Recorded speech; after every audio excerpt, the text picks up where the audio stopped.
Back with a clean and simple card, and I'm actually going to surprise you. I think I'm going to make a Christmas card with the Day of Gratitude stamp set. And this stamp set actually came out in our mini catalog, and it was presented as a Thanksgiving stamp set, but I wanted to just show you that sometimes you can take something totally out of the box for what it was intended to be and make it something else. So I'm going to create a Christmas card with this stamp set.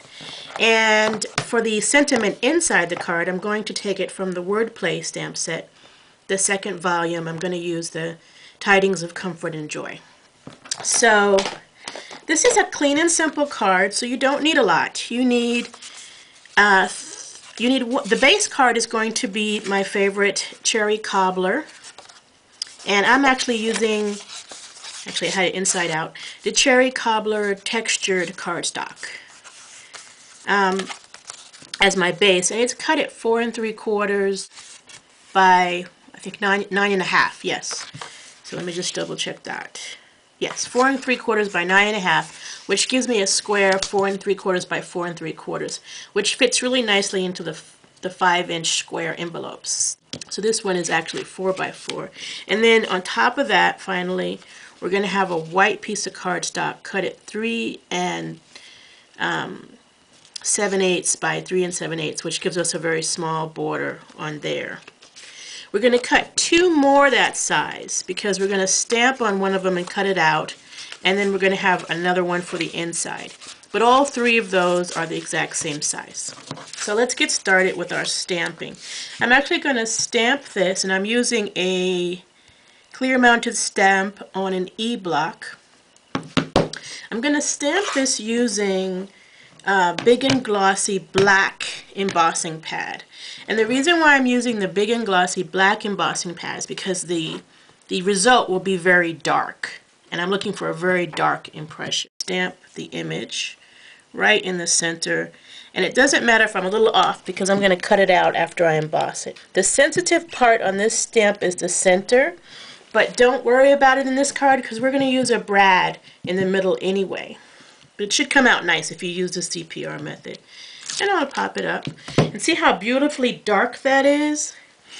So that's why I like that embossing powder a lot. I mean that embossing pad a lot. I'm going to use this piece of scrap black paper.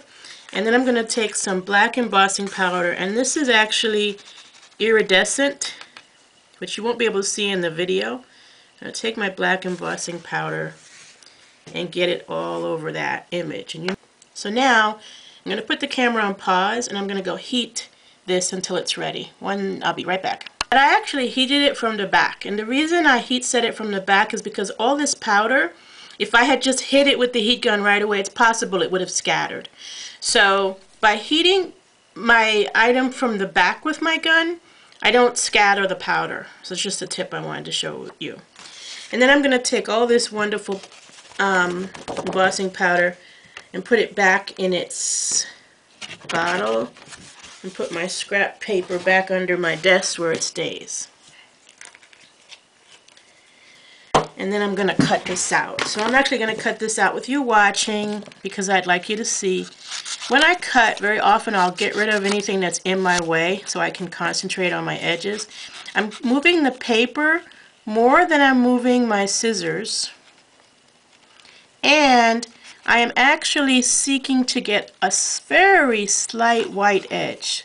So I'm not trying to cut down to the black of the stamp. I like a very fine white edge. So I'm going to go around just doing that really quickly so you can see that it's not hard.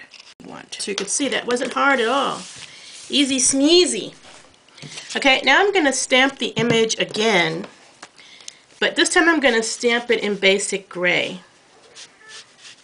So I'm going to carefully clean my stamp and my fingers.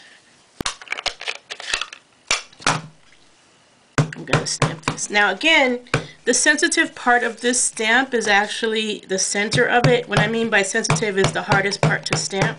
But don't worry, because we don't really need it because it's going to be covered. So I'm going to stamp this. Now this time I want to stamp in the center because this whole piece of paper is going to end up on my card.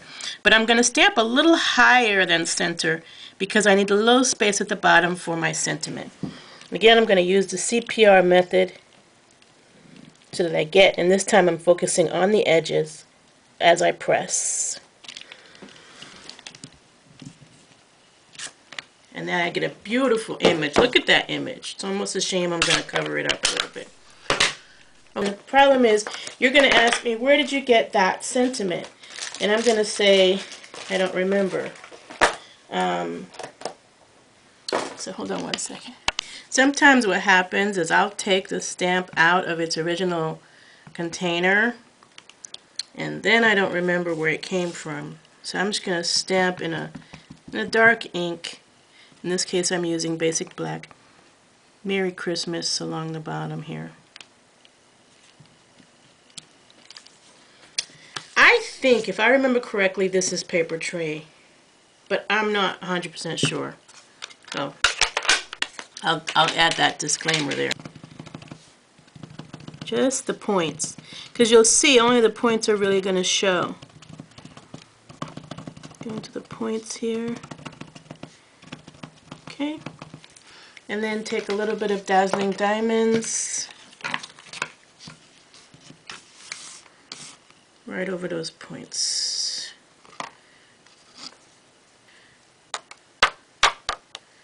Okay, get all that out of the way. See how nice those points look? So now on here, I'm going to create my centerpiece. Now I need a brad. I so love our vintage brads. And all I'm going to do is pop a hole in the center of the piece that we embossed earlier. And then put a brad in the middle of it. Look how beautiful that vintage brad is going to look right there. Okay, and then I'm going to get out some dimensionals. Put them on the back of this. You want to put enough, but don't put too many. I'm going to put 5. And then I'm going to just center this right here so that you see the other points. Okay, see what I mean? You actually see the other points and they shimmer. Okay, so now I'm going to finish the card.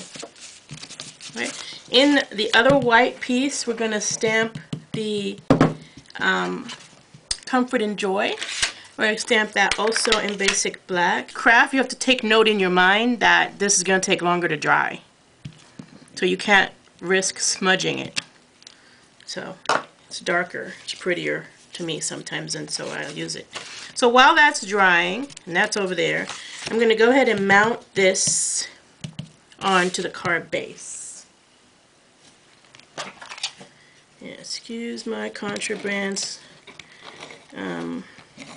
snail, but again I don't have the Stampin' Up! One handy. Just going to center that right there. Then I'm going to risk turning this over already, and I'm going to, okay, this is my inside.